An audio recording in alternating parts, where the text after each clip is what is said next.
Hi, welcome to our channel of IGNOU Audiobooks, Indira Gandhi National Open University, School of Social Sciences, SOSS, Master of Arts, Sociology, MSO, First Year, MSO 001 Sociological Theories and Concepts, Block 1 Approaching Sociological Theory, Unit 1 Social Theory and its Context. Why? 1.1 Introduction. Sociological theories are embedded in a particular social context and are deeply influenced by them. Each sociological thinker or theorist has to respond to the social situation in which he or she exists and to try and make sense of the enveloping culture. That is to say that sociological theory is the sociologist's response to the context in which he lives and works. This truism will become increasingly apparent as you study the unit. However, it needs to be pointed out that there is an inner context and an outer context. The interplay between these two interrelated arenas of living creates sociological theory. The inner context is the background and mindset of the theorist and also the strong influences and ideas that motivate a thinker to become a social theorist. The outer context is the overall environment, social and physical, that the society is embedded in. However, this is not to say that similar contexts cannot or do not produce competing theories. Social theory and its development thus take place in a particular social and psychological setting. We now give a description of the overall social context in which sociological theory developed. As is well known, sociology developed first in the West, and it was in the 20th century that it percolated to India. The French Revolution in 1789 created such an urgent context that it became an important element to create a need for sociological theorizing. Thus the French Revolution gave rise to many changes in that society. These changes were beneficial in the main, but these were also problematic. One of these problems was the law and order maintenance in France. Some thinkers even advocated that law and order in France after the revolution was worse than what existed in the medieval ages. Not surprisingly, the major theorists like Comte and Durkheim were deeply concerned with law and or. Apart from the revolution in France, we find another source of stimulation to the thinkers. This was the Industrial Revolution of the 19th and early 20th centuries. The Industrial Revolution was a series of developments that changed the mainly agrarian-based economies to those depending on the factory or industrial system. Factory jobs were readily available in the town, and there was a shift away from the countryside into industrial jobs. Not only this, we find that everything had begun being influenced by rapid technological changes. These themselves required large bureaucracies to control and give direction to the emerging capitalism, with the premise of free trade or laissez-faire. The problem with this situation was that social inequality began to become extremely disparate, and while the factory owners, or capitalists, earned large profits, the workers got painfully low wages. The fact of low wages led to the creation of trade unions and also to movements trying to overthrow the capitalist system itself. Thus the Industrial Revolution, the related capitalist structure, and the reaction against them were enormous. And these affected social thinkers greatly, and we find that Marx, Weber and Durkheim were preoccupied with the problematics they unleashed. 1.2 Prominence of socialism. Another series of factors which created a great deal of reaction was the coming into prominence of socialism.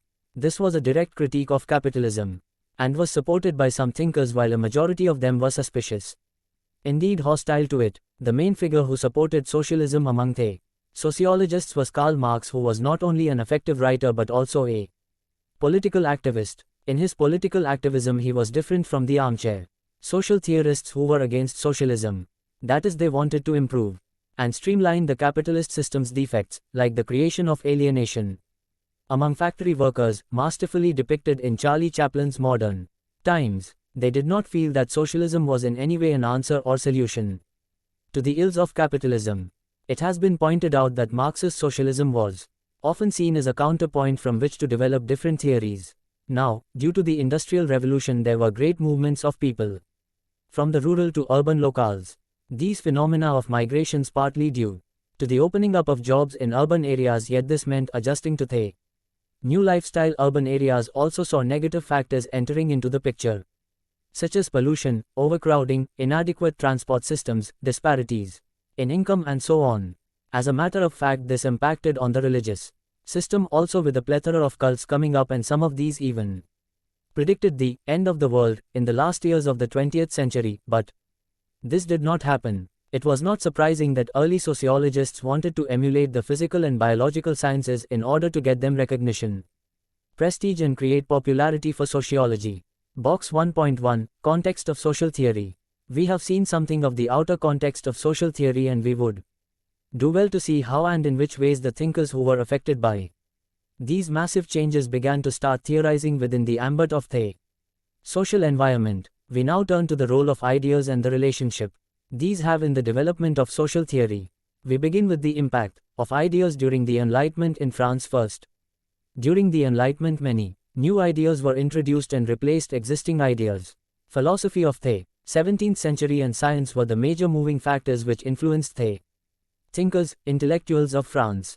Some names associated with this included thinkers like Descartes and Locke. Later thinkers did not reject the grand systems of these thinkers but sought out ground reality instead so that ideas could have social relevance. This was very important if sociology itself was to have relevance and a presence in the analysis of society and social concerns, and bring about changes leading to social benefits spreading out to all segments of society. However, the liberalism of the Enlightenment had its own critics, or what is called the counter-Enlightenment, and it was the interplay between the Enlightenment and the counter-Enlightenment which made possible all the ideas and theorizing of early sociology. Thus, for example, the counter-Enlightenment ideologues, like de Bonald, wanted a return to medieval times where they felt life and living was far more harmonious than the Enlightenment. Such writers were against any progressive ideology and felt that both the Enlightenment and the Industrial Revolution were forces that destroyed peace, harmonies, law and order. Ritva 1996, pp. 1-36. In other words, de Bonald was against anything that disturbed patriarchy and the monarchy in France. 1.3 Individual vs collectivity. Thus, while the thinkers of the Enlightenment emphasized the person individual, the reaction of those who opposed these thinkers wanted to emphasize the collectivity. Thus, these thinkers wanted to point out that there was more to existence than the individual, and this was society itself. Society was viewed as one long flow from past to present and onward to the future. Further, we find that roles and relationships along with organizations were the important aspects. Again, wholeness was vital aspect, emphasizing that the parts of a society were interrelated. Further, the conservative reaction abhorred social change which it felt was disruptive and could lead to societal disorder. Thus, the view of institutions was wholly uncritical.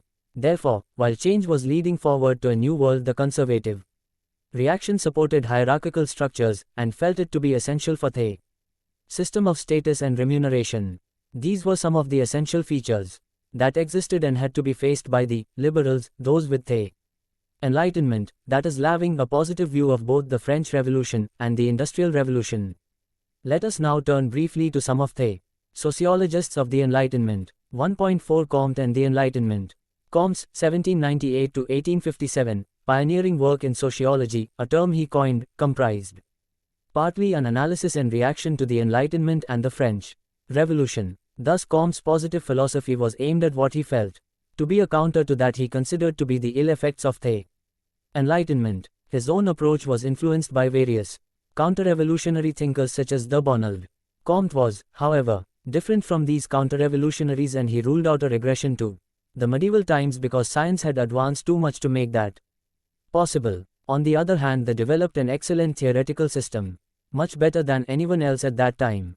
Thus, Comte's sociology of social physics, or what he called sociology, was developed as a counter to the social anarchy unleashed in France after the Revolution. He wanted to build sociology after the rigorous approach of science, especially physics. Comte's was an evolutionary theory which comprised a law which has three ascending steps or stages, which have a claim to universality, that is, they apply to all societies. Thus, in this theory we have first the 1. Theological stage, circa 1300, in which supernatural powers and religious icons are the most important factors impacting on society, and even the world is believed to be a product of God. 2. The metaphysical stage, circa 1300 to 1800, was one in which nature was held to explain everything about man and society. 3. The positivistic stage, 1800, came next and was fundamentally influenced by science and the laws that it discovered. Thus, there was no God or nature in this stage so far as explanations are concerned. Comte's position is that it is intellectual confusion that leads to social anarchy. According To him, the positivistic stage dominates only when even the traces of theological and metaphysical stages have been finally reduced, if not completely eliminated from society. Only then would order prevail and the evolutionary scheme be proved correct. Since Comte's position was evolutionary, it is clear that he did not believe in violent type of revolutions. Lenzer, 1975. Reflection and Action 1.1. Discuss and describe Comte's evolutionary scheme for the progression of society. We can mention some other aspects of his work, and this includes his observations on social structure and social change. Comte stressed the interrelatedness of all the components of a society. He also believed that consensus in society was a major requirement. Further, he did not believe in the exploitative view of the production processes, i.e. capitalists and workers. Comte further recommended that there was a need for theorizing and also of research. Finally, Comte as a sociologist believed that sociology would ultimately emerge as a dominant force due to its excellence in understanding social processes. 1.5 Durkheim and the Enlightenment. We now turn to Durkheim, 1858 to 1917, as the sociologist who took on the mantle from Comte, who was his predecessor. Durkheim believed, unlike Comte, that the Enlightenment was not all negative but in fact did have some positive aspects such as emphasis on scientific method. Durkheim was against anarchy and social chaos, and large portions of his work deal with studies of social order, which he felt was the need of the hour. Durkheim was a prolific writer and wrote many classical works in sociology. Thus, in The Rules of Sociological Method, 1895, he stressed that sociology is the study of social facts. These social facts are such that they are external to and coercive of individuals in society. This emphasis of study had a great influence on other sociologists. He demonstrated the usefulness of this approach in his study of suicide, 1897, in which he showed how social forces have an impact on individuals and their actions within society. His emphasis, however, was not on the individual but the social causes behind it. He was keen to study differences in the suicide rate in different social categories and groups, e.g. groups, regions, countries. According to Durkheim, it was the variations within the social facts which explained different rates of suicide in different groups.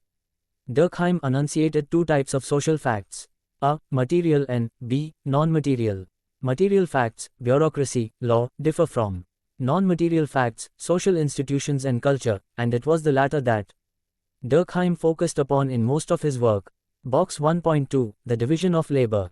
In The Division of Labor in Society, 1893, Durkheim tried to pin down the various factors which acted as the binding glue of society. He felt that early or nascent societies had a moral basis for being integrated, and this was what he called the collective conscience. However, the more advanced society had a relatively weak collective conscience and was held together through a complex division of labor which interconnected members of society. This was, however, not without its problems and was at best a measure that had an interim effect. Nevertheless, Durkheim's solution to the problems inherent in the division of labor was to suggest social reforms which could redress imbalances and keep the system going on functioning. In The Elementary Forms of the Religious Life, 1912-1965, Durkheim studied a primitive society so that he could find religion in a primitive form. In doing this, the research would also shed light on religion in the modern world. For Durkheim, society itself is the basis for religion itself. This insight implied that Durkheim was for the status quo so far as society is concerned, for society as God is sacred and cannot be overthrown, only ameliorated. Durkheim's work ensured that sociology had made a place for itself in France by the end of the 19th century and the beginning of the 20th century. Durkheim, in 1898, set up a scholarly journal called L'Année Sociologique, which was very successful in promoting the Durkheimian brand of sociology to the other schools and academics. Thus, the context of the French Revolution and the rise of industrialization met with an academic response in the shape of Durkheim's analysis of society. After Durkheim, there was a plethora of his students and disciples who carried on the work. Thus, with Durkheim and his disciples, sociology rose in stature and had begun to be widely accepted in France as a distinctive discipline. 1.6 The Marxian Ideology. Let us now turn to sociology in Germany in the same span of time. In Germany, there was since the beginning a distinction between Marx and Weber and other sociologists. Thus, Karl Marx, 1818 to 1883, was himself deeply influenced by Hegel, 1770 to 1831, but was to later contradict him. While some Disciples remained with Hegel's ideas, others began to criticize his system. Hegel's philosophy emphasized the dialectic and idealism, of which the latter was a second concept. Thus dialectic itself provides a view of the world as well as an image of the world. Thus the dialectic stresses the great importance of processes including those of conflict. Similarly, the image or idea of the world is also dynamic. While Marx accepted the use value of the dialectical processes, he wanted to apply it in the study of economics rather than to leave it as a concept applied to ideas alone. Further, Hegel's idealism stressed the mind and ideas, and not the material world. That is to say, it is the mind that is significant, and that the mind and psyche alone that exist. This is admittedly an extreme position, and Feuerbach tried to ameliorate it by saying that Hegel had overemphasized consciousness and the spirit of a culture. In order to critique Hegel, Feuerbach pointed out that it was society that projected God and put him in a hallowed position above themselves, getting separated, distanced from God himself, but nevertheless imbuing God with various uplifting attributes. Marx, though aware of Hegel's and Feuerbach's positions, was critical of these theories. For Marx, everything could be reduced to a material base, not to the mind and its processes. For Marx, capitalism was the problem which led to alienation, polarization and revolution. And for Marx, revolution by the proletariat was the answer to this evil. Marx's approach led him to the work of Ricardo and Smith, who used political economists, and it was these studies which finalized Marx's approach, which pointed out that the profit of the capitalist was at the expense or exploitation of the wage earners, laborers. Thus the surplus value was the very basis of exploitation and the root of the capitalist system. In fact, the fast growth rate of the capitalist system siphoned off profits large enough to reinvest into the economic system. Marx, 1862. Box 1.3, Marxian ideology. There is a sociological theory within Marx's economic works, but Marx's radical ideas also fit into politics, and it is perhaps this reason that his ideas were questioned even as he had questioned Hegel and Feuerbach. That Marx's work was ideological created much opposition to it, especially by the scholars with conservative learning. It was Marx's polemical style that created problems, not simply the presence of ideology per se. Marx's sociology created many critics in its wake, and many works focused on the type of activist orientation that was part of his approach. There were other reasons that led to an eclipse of Marx's dialectical materialism, but his ideological aspect was a major area of difficulty for other sociologists and thinkers. This radical approach was not appreciated by the conservative sociologists, who had been bred to hate traces of anarchy in the social fabric. Not just the disruptions of the Enlightenment or the Industrial Revolution. Instead, Marx was fueling through his studies a mood of hostility and aggression, which Marx felt would lead to a polarization of classes, and the poor, exploited proletariat would violently dispossess the capitalist class of their factories, industries, banks and so on. Thereafter, a period of social harmony would begin, in which there was a societal, community ownership of the means of production. There would be an end to exploitation of the have-nos by the haves. This thumbnail sketch indicates the kind of radical approach that Marx had. Was basically oriented to a violent overthrow of the exploiting capitalists by the exploited proletariat. Marx's emphasis therefore was on the exploitative, oppressive nature of capitalism. His theoretical analysis was aimed at removing this aspect of capitalism. This, according to Marx, meant a violent, bloody, anarchic kind of overthrow of capitalism. Such a revolution would by itself remove the alienation and other negative aspects of the capitalist social formation. 1.7 Weberian ideology. We can turn now to another major German sociologist, that of Max Weber. 1864-1920. It has often been observed that Max Weber developed his ideas and theories keeping Marxian thought as a counterpoint or point of reference.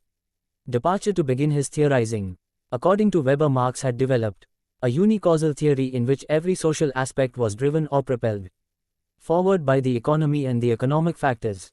This criticism can be expressed by pointing out that Marx's theory of economic determinism did not go down very well with Weber, who in contrast pointed out that were several factors or causes which are at work simultaneously in a society and make it operate. In short, Weber's idea was that any aspect of social process had several causes that made it operate, and no single complex of factors, e.g. the economy, could be given primacy so far as social processes are concerned. For the materialists who believed in economic determinism, it was the material factor that determined ideology. However, we find that in the case of Max Weber, the sequence is held to be the other way round, that is, it is the ideas that determine what is done with the economy. Weber was especially concerned with the effect of religion's ideas on economic development. Thus, in his study on Protestantism, he showed how ideas themselves are capable of generating economic development. Weber also studied other religions than Protestantism, including Hinduism, of which he felt that its lower rate of economic development was due to a constricting segmentation of society into a large number of castes or jatis. This meant that once again, the landlord or person with land holdings began to exploit the lower castes, with unfair sharing of the produce if it was sharecropping and many related demands if it was possible to exploit them further. This, however, does not bear great depth because sociologists in the 50s conducted studies and came to the conclusion that Hinduism does not create economic impediments, and caste adapts to a new economic challenge in a positive manner. Weber was interested in how the process of rationalization led to economic development and to the creation and existence of large bureaucracies and other social institutions. Weber, 1904. Weber was concerned with how a social actor makes decisions regarding his goals. He pointed out, however, that these decisions were themselves influenced by the rules and regulations that exist in the society. Box 1.4, Formal Rationality. Weber was concerned with what is known as formal rationality, was thus enveloped by the development of bureaucratization. Thus, Weber pointed out, there are three types of authority in political structures. These are the 1. Traditional, 2. Charismatic, and 3. Rational legal systems of authority. While the traditional systems and charismatic authority have been witnessed, historically it is the rational legal system which was involved with the development of bureaucracy in the modern sense. Traditional authority derives from a sanctity of belief patterns, like that in monarchy where succession is in a line of kings. Thus, the prince who becomes king by succession is an example of traditional authority. On the other hand, charismatic authority is based on something extraordinary which the incumbent has, which creates leadership. The belief among the adherents of the charismatic leader's powers is enough for the phenomenon to exist. Thus, these two types of authority are historically embedded. We find that rational legal authority is the basic modern modality of leadership. Most political systems derive leaders from a rational legal procedure, e.g. the president, prime minister, etc. of modern states generally adopt a rational legal procedure. Ultimately, Weber's theories proved more acceptable than those of Marx, especially the political and economic applications. They were liberal in some ways and conservative in other ways, and unlike Marx, he did not espouse total radicalism and violent revolutions in order to find a solution to the problems of capitalism. Weber, in fact, was quite against such solutions. Thus, the Western sociologist found Weber reassuring after the polemical writing of Marx. Weber's writing was formal and academic, and this made it easier to understand and holistic in the outlook. It is little wonder then that Weber was the most prominent German sociologist of his time.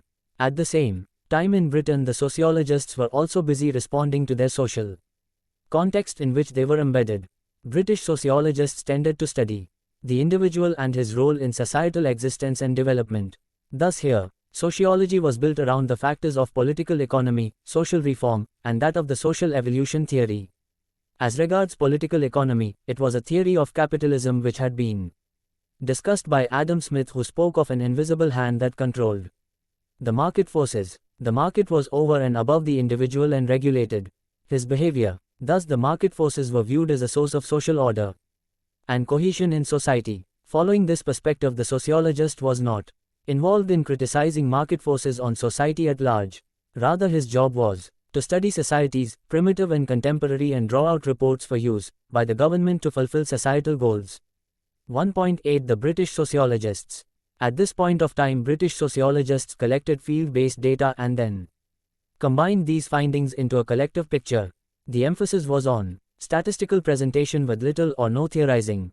However, the need for theorizing was clearly felt by many sociologists.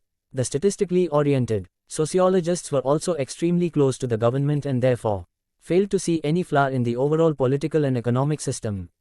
Reflection and action. 1.2. Which were the most important early British sociologists? Give their theories. In brief, now there was another basic characteristic in British sociology, and this was the concern for reforming individuals and then keeping them to fulfill the larger goals of society. Although these sociologists saw the flaws in the social system of the time, they were nevertheless still interested in solving problems by laying the blame on individual behavior and attitudes. In following this approach, these sociologists showed a high degree of respect to the society in which they were members. This was clearly a conservative stand, yet it was felt to be necessary to ward off the ogre of Marxian socialism. There were some paradoxes in the situation that the British sociologists found themselves in. Thus, even problems such as poverty were not held to have systematic basis. Instead, it was the individuals themselves, alone or in groups, who were blamed for their poverty. This is a somewhat circular argument and put the individual at the center of any kind of social ills or problems. Individual problems of many types were analyzed, including factors such as ignorance, crime, or alcoholism. These were all aspects of the individual, especially alcoholism, which was regarded yet again as an individual condition or pathology and not in any way connected to the whole of society. As can be seen here, was once again an extreme position. However, it was a matter of time that social structure became more prominent, especially in the theories of social evolution. This was forwarded by Herbert Spencer, 1820 to 1903. Spencer was a relative liberal and believed that the state should not interfere with the market. That is, Spencer believed in laissez-faire.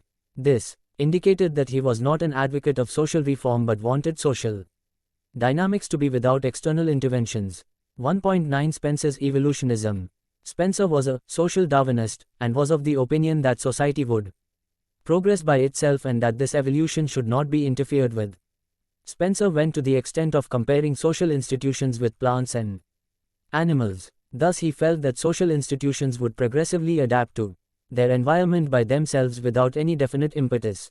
Spencer took Darwin's premise of survival of the fittest, where those people who could adapt to the social and natural environment would live while those who could not so adapt met with their end. Buttle, 1990.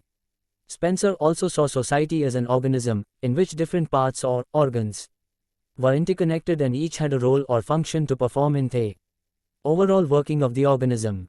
Thus, unlike Comte, whose evolutionism was in terms of ideas, Spencer had the real material world which he wanted to explain, analyze and interpret. The evolutionary focus of Spencer is at least twofold. In the first instance, Spencer speaks of the size factor in social evolution. Thus, as the size of the society increases, so do the various infrastructural and institutional need and requirements. Differentiation and specialization begin to manifest in every sphere, and the fact is that both the size and complexity of a town is very different from a metropolitan. According to Spencer, the size of a society increases by various groups amalgamating and bonding to form larger societies. Thus, Spencer viewed increase in size from that of a simple community to that which is complex or compound. Another evolutionary schema that Spencer offered was that of militant to industrial societies. Militant societies are early forms of organization meant mainly for defense of a society or aggression towards another society. Such violent attitudes were in themselves responsible for increase in the size of a society, which was so important for social evolution. Yet when industrial societies are established and warfare becomes dysfunctional and obstructs evolution, industrial societies are noteworthy for their human interaction and high specialization. The state is simply a monitoring agency and its basic role is to keep law and order. This is because industrial society represents, in Spencer, a quantum leap from militant societies, and such societies move towards their own perfection. Provided a society is strongly bonded and harmonious, it will survive. But if there is weak bonding and internal social fissures, it would, according to Spencer, die out. 1.10 Conclusion. The early ideas of sociologists were very important indications of how the context creates an impact of the mind of the sociologist. The sociologists we have discussed were all affected by their social and psychological environment. However, as we have seen that each one of them tended to interpret the social world in their own individualistic ways. However, it would be clear to you by now that the context of theory is essentially society and culture at a particular time and place. It can then be said that social theory is in itself a reflection of the social environment, and the time in which it was developed also put its stamp on the theory. Therefore, each era, each age, responds with newer and more different theoretical interpretations which are the most apt for that time. There is then an inner and an outer context from which social theory derives. As noted in our introduction to this unit, the inner context has to do with the individual himself and his personal way of analyzing developments in the outer, or encapsulating society. This is not to say that there is any seriality from the outer to the inner context. Rather, they exist in an interrelationship between the individual mind and the societal developments and societal consciousness. Only when this interrelationship is clearly explained and analyzed by a thinker does social process, inner and outer, create a theory of society as a whole. It might then be said that the early social theorists and theories which they developed was a clear-headed response to the social upheavals and developments, e.g. the Industrial Revolution, the French Revolution and so on. Finally, there is a feed-forward and a feedback effect in each situation, which can partly help explain the rising of early social analysis and their implications. Thank you for watching. We will see you in the next video with next chapter.